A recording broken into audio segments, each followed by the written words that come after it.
Boa noite a todos. Então hoje dia 29 de abril, de 2025, a última explanação de abril, então a última terça-feira. Sou Edson Jasper, um dos trabalhadores aqui da casa, e hoje a gente vai fazer então uma reflexão sobre o nosso propósito, segundo a filosofia de Jesus. Propósito de quê? Propósito da existência de vida, do porquê estar aqui.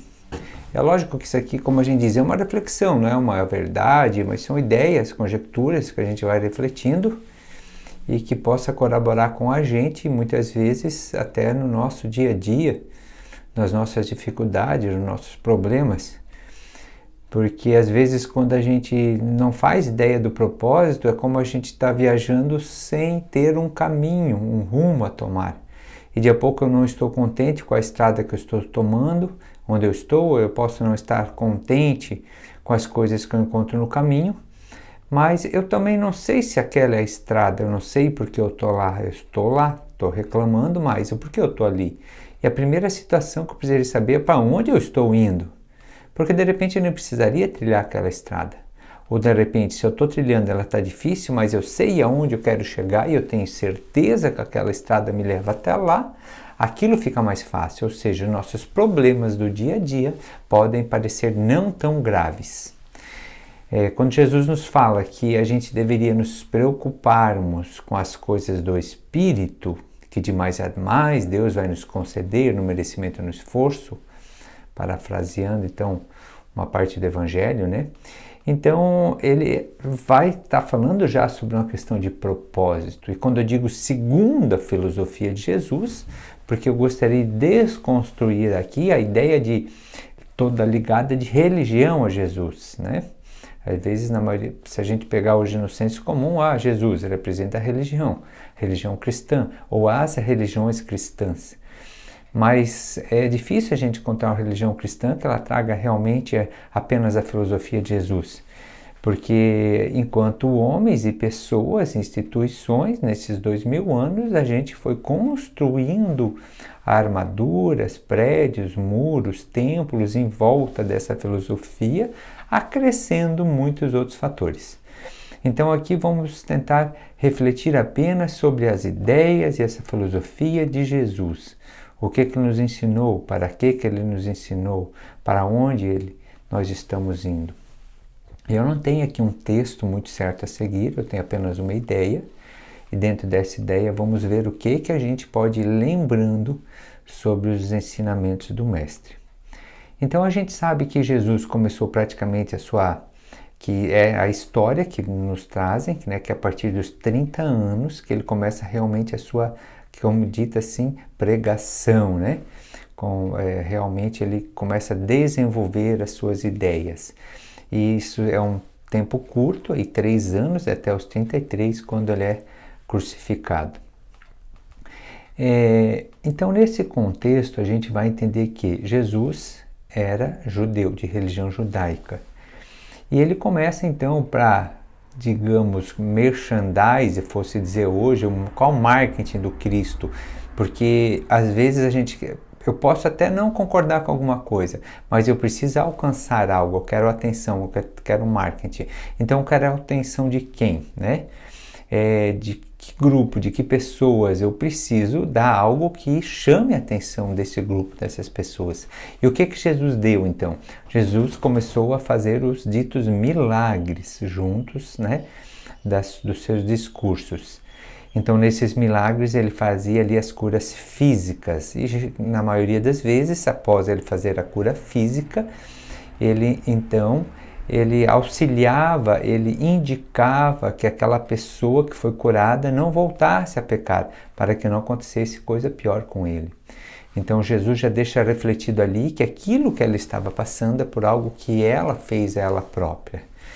E por que, então, os próprios judeus... Até hoje existe o judaísmo que não segue Jesus, e Jesus era judeu, E o cristianismo, que foi alguns que desenvolveram e foi continuando, seguem o Cristo. Então, por que a religião judaica ela não aceitou Jesus? Porque Jesus não deu o que eles esperavam de um Messias. Eles esperavam um Messias que os libertasse do jugo romano, dos altos impostos, e Jesus não veio tratar com isso. Então hoje às vezes tem pessoas que esperam que Jesus venha aqui na nossa existência, na nossa vida, tirar nossas dificuldades da frente, né?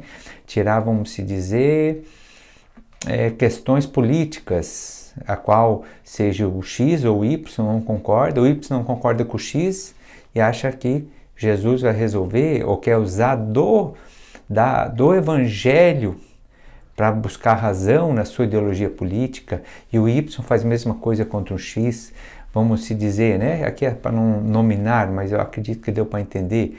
Vamos pensar assim, um time de futebol, aí alguém muito fanático no futebol, então ele vai rezar para Jesus, para o time dele ganhar, sabe? Então, o outro time também às vezes vai ser cristão. Então são coisas que não adianta nós esperar do Cristo, e os judeus estavam esperando algo do Cristo que ele não veio para isso. O Cristo veio para um outro propósito, para uma outra situação. Aí no livro Boa Nova, contado por Humberto de Campos, através do Chico Xavier, está Jesus, logo que ele chega ali nos seus 30 anos, lá em Jerusalém, e ele é interceptado lá por um sacerdote e diz: ô Nazareno, porque já se conheciam pela fisionomia, pelo tipo, ele já conhecia que ele era de Nazaré. Nazareno, o que fazes por aqui? Ele diz: eu venho implantar o reino de Deus. Aí o sacerdote diz: mas o que tu pensa que é isso? O reino de Deus é implantado no coração dos homens. Então eu venho implantar algo no coração dos homens, isso é o reino de Deus. Segundo esse momento, né, que Jesus conversa. Então, qual seria o propósito dentro dessa ideia? Então, ele usa dos milagres para chamar a atenção e ele começa a fazer os discursos.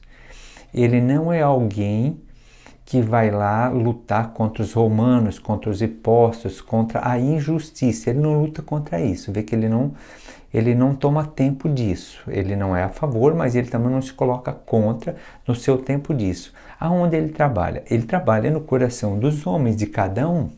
É de cada um que ele trabalha. Quando Pedro vai reclamar para ele que um amigo estava ofendendo ele diz para Pedro: vai e perdoa. Aí Pedro pergunta de novo: vai e perdoa. E perdoa de novo. Aí Pedro, uma hora já meio sem paciência: tá, Jesus, até quantas vezes eu vou perdoar? Até 7? Então Pedro estava com a ideia: até 7 eu perdoo, na 8ª eu baixo a mão no cara. Então Jesus: não, até 70 vezes 7 se for preciso. Porque Jesus estava trabalhando o quê? No coração de Pedro. Ele não está se importando com o que o outro está fazendo para Pedro, porque o outro não está ali na frente de Jesus.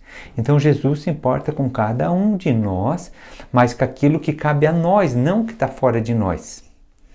Ele não está fora, ele está em mim. O que eu posso fazer? Até uma situação difícil. Jesus não vai dizer: não, vamos lá resolver a tua situação, vou lá falar com o teu patrão, vou falar com o teu parente ou com o teu vizinho, ou vamos lá falar na prefeitura, vamos falar com o político. Jesus nunca fala isso.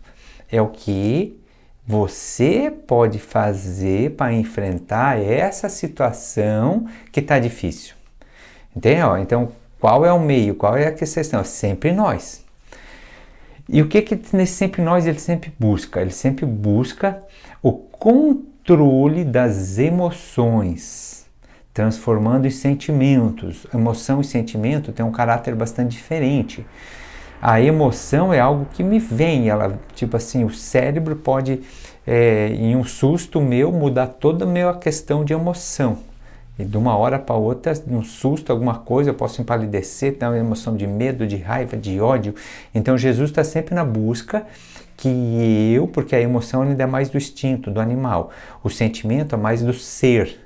É mais já do que somos. Não é nem ainda do ser tão racional, mas o sentimento é uma predominância já do ser angélico. A gente é do ser racional e ainda muito instintivo do ser animal. Então Jesus vem trabalhar para que nós possamos controlar nossas emoções, transformando em sentimentos. E para isso é em nós, não é fora. Então, assim, fosse num sentido de: meu Deus, Jesus, eu perdi a paciência, o cara me ofendeu e a culpa é dele. Então, eu acho que Jesus ia dizer: não, a culpa não é dele. A culpa é minha de perder, porque eu que perdi o controle. emocional. Então ninguém pode me tirar o meu controle emocional, é eu que perco. Então é eu exercitar a estar bem diante das dificuldades da vida. Daí por quê? E aí vai ser o propósito de Jesus, nos prepararmos para entrarmos bem no reino espiritual. Então, a filosofia do Cristo é nos ensinarmos a viver aqui em acordo para uma transição, para um processo de retorno para o plano espiritual, melhor do que a gente tenha saído de lá. Porque a gente veio do plano espiritual e vai voltar para lá.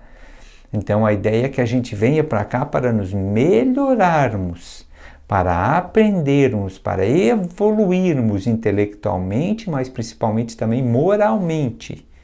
Porque são dois processos de evolução, intelectual e moral, que leva o ser humano a buscar novos horizontes em padrões de dimensões extrafísicas e espirituais e de ele próprio na sua hierarquia de faixa etária como espírito evolutivo. Então, neste sentido, a busca do critério que Jesus nos oferece vem a ser um estabelecimento de uma conduta ética moral minha, em mim próprio, de melhora de mim mesmo, para com o relacionamento que eu tenho para o mundo, as pessoas, a natureza, o trabalho e no geral. Então, o propósito da nossa existência não é estabelecido nas coisas deste mundo cotidiano. Não é estabelecida na minha profissão. A minha profissão é um meio a qual eu tenho para viver bem aqui e alcançar os meus propósitos de existência, que, como já disse, é chegar melhor no plano espiritual. E como eu posso chegar melhor no plano espiritual? Vencendo a mim mesmo dentro das minhas próprias dificuldades. De que forma seria? Exercitando o que o Evangelho nos diz que é o que é a maior caridade. A maior caridade, por excelência, é aquela onde você exerce a caridade moral, que significa, em um exemplo curto e simples, calar-se quando o mais tolo fala. E por mais simples que seja, é extremamente difícil. Então, quando Jesus também nos diz quem herdará o reino da terra, herdará o reino da terra os mansos e pacíficos. Os mansos e pacíficos. Então não é os revolucionários, não é aqueles que lutam, mas se a minha causa é justa de luta, se seja para derramar sequer uma gota de sangue em nome do Cristo, é melhor que a gente não derrame nada, nem sequer um fio de cabelo caia em nome dele, de uma revolução, ou de alguém, ou de qualquer coisa. Ou em nome da justiça ou da injustiça. Porque a partir do momento que eu estiver em conflito, eu não estou de acordo com o propósito da evolução do ser humano. Hoje eu, Edson, eu entendo que isso é verdadeiro, é real. Não quer dizer que porque o Edson entende, o Edson está sendo aqui, vamos se dizer, colocando como que ele já consegue fazer isso. Mas o Edson hoje tem vontade de ser assim, é diferente. Antes de entender esse processo, o Edson achava que aquele que não lutava, que não brigava diante de uma situação, de uma ofensa, era um covarde. Hoje, para mim, eu admiro aquele que consegue, diante de uma ofensa, se manter tranquilo e bem e não devolver a ofensa. São pontos de vista, mas não quer dizer que eu já consiga. Porque eu sei que é difícil, mas eu sei o meu propósito, que o meu propósito é buscar o reino de Deus como primeira coisa na minha existência. E para isso eu preciso equilibrar as minhas emoções, como eu falei, e começar, além de não revidar as ofensas, eu começar a aceitar as minhas dificuldades, parando de reclamar, e uma das questões é parar de reclamar e parar de buscar culpado, e buscar em mim o que eu posso fazer para que isso mude. Olha, quando a nossa mente acontece alguma coisa e eu fico buscando culpado, eu não estou olhando para mim. É uma desculpa para eu não olhar o meu erro, é o ego assumindo, é o orgulho, é a vaidade, porque eu não posso ter errado. A culpa é de alguém e eu tenho que punir alguém. Quando eu paro de procurar o culpado, e aí às vezes eu não busco o culpado, mas fico reclamando. Talvez não busco uma pessoa, não busco alguém, não busco uma situação, mas eu reclamo. E daí a frase reclamar não ajuda não é a frase correta. Não é que o reclamar não ajuda, o reclamar prejudica e atrapalha. É muito pior de não ajudar. Dá para entender isso, né? Reclamar prejudica, atrapalha, tira o foco. E tá, mas então eu vou fazer o quê? Eu vou fazer de conta que não existe problema? Não, eu vou olhar. Só que eu vou fazer o quê? Eu vou identificar o problema e vou focar na solução. Identifiquei o problema. Tenho? Beleza, eu tenho. Então agora eu vou focar na solução. Mas na solução que depende de mim. E aquilo que não depende de mim? Então não adianta se envolver. Não nos envolvemos naquilo que não faz parte da nossa alçada. Vamos, como diz Jesus, se preocupar com o que é do Espírito, com aquilo que é nosso, né? Quando a gente fala não se envolver, é se envolver em problemas que não dependem. Ah, agora tem alguém ali passando fome. Isso pode depender da minha alçada. Eu posso ir lá e sanar a fome dele de repente. Eu posso passar ali, se o cara está com sede, é um problema, e ele não tem água, e eu tenho, ele depende de mim, porque eu posso levar a ele um copo d'água. Agora eu digo conflitos, problemas, dificuldades que não dependem de mim solucionar, que eu não consigo, que eu não posso, não está na minha alçada, não está no meu poder. Então aquilo não depende de mim e está resolvido. Por exemplo, a guerra lá entre a Rússia, né, e o país lá que ele invadiu, né? Então assim, o que acontece? Depende de mim acabar com a guerra? Não depende. Então, mas eu posso fazer alguma coisa? Se quer, faz oração, faz prece. Mas faz para todos, não faz para um só. Faz para aquele que você acha que é a vítima e faz para aquele que você acha que é o algoz. Que talvez o algoz é o que mais está precisando de oração e de prece. Agora, fora isso, ficar reclamando, comentando, mandando energia, trazendo aquilo para dentro de casa, para nós, para o meu eu, isso realmente ele só vai nos prejudicar. Então a gente vai aí de um ponto já mudar muita coisa. E aí o nosso propósito de vida e de existência, a gente vai, o que diz Jesus, cada um pega a sua cruz e carrega a sua cruz. Jesus não disse que a gente veio nesse mundo para ser extremamente feliz aqui, para aproveitar. Não, qual é a pegada? A pegada é bem-aventurados os aflitos, porque serão consolados, mas não aqui, depois. Bem-aventurados os que choram, porque serão consolados. Então não é aqui a recompensa é depois. A gente, às vezes, por mais que entende, a gente vê a humanidade, hoje o Brasil, o país mais ansioso do mundo. É quase 10% da população brasileira, que isso dá em torno de 20 milhões de pessoas, são diagnosticadas com transtorno de ansiedade. E por que esse transtorno de ansiedade? Segundo o Pai João de Arruanda, no livro Sabedoria de Preto Velho, ele diz que a ansiedade é o adoecimento do medo e a preocupação exagerada, na maioria das vezes, nas coisas da terra, daqui do mundo, porque parece que esse mundo, esse aqui, esse agora é o nosso propósito. E daí que as coisas não dão certo, parece que o mundo acabou, a gente perdeu o propósito, a gente não tem mais sentido. E daí a gente entra nessa neurose maluca que está se vivendo, essa hipnose de ansiedade, de loucura, de depressão, as doenças caracterizadas que vêm em acordo com a ansiedade, síndrome do pânico, e fora todos os outros conceitos, ainda com dificuldades nesse sentido que não foi diagnosticado. Então a reflexão de hoje, por mais simples que ela seja, ela é profunda. Porque se a gente conseguir botar um pouquinho na nossa vida, em cada situação, lembrar, não, peraí, eu estou com um problema aqui, mas isso aqui não é esse problema que eu tenho, ele é apenas um problema e um ciclo muito grande, muito amplo, e a gente sair daqui, observar um pouco mais de longe e saber que esse meu propósito de terra, de vida, de agora, não é o meu fim.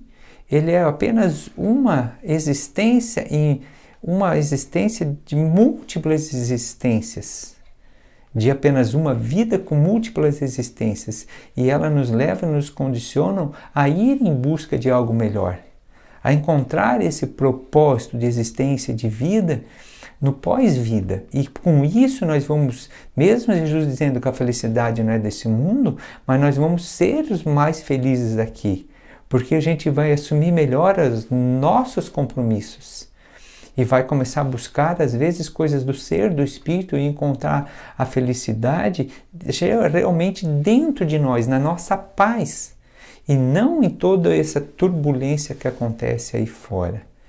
Que o mundo hoje às vezes parece uma tempestade em alguns momentos, principalmente o mundo corporativo.